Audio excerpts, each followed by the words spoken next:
يا أيها الذين آمنوا اتقوا الله وكونوا مع الصادقين.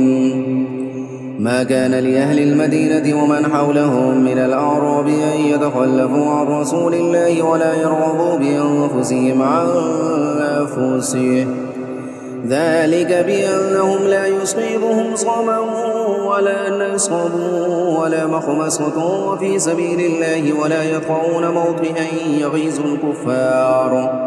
يغيظ الكفار ولا ينالون من عدو نيلا إلا كتب لهم به عمل صالح، إن الله لا يضيع أجر المحسنين.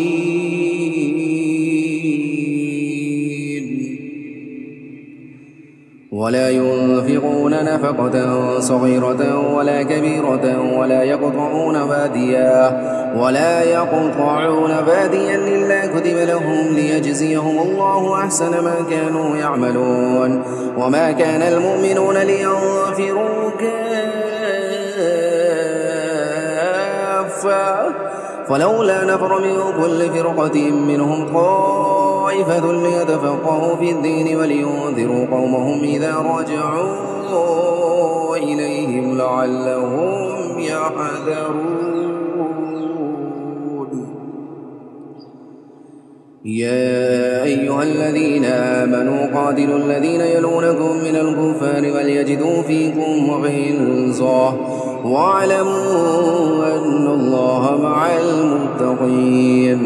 وإذا ما أنزل سورة فمنهم من يقول أيكم زادته هذه إيمانا، فأما الذين آمنوا فزادتهم إيمانا وهم يستبشرون.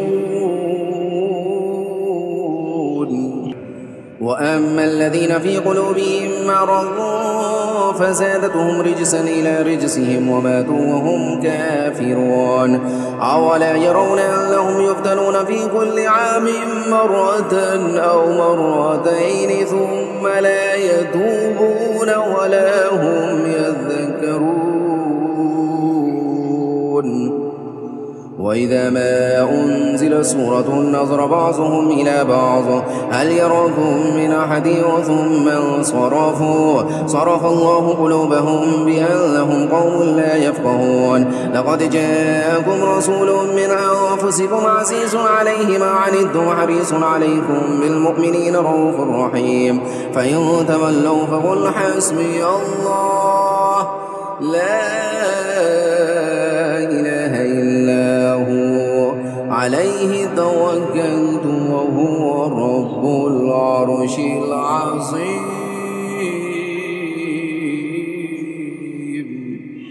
آمنت بالله صدق الله العظيم.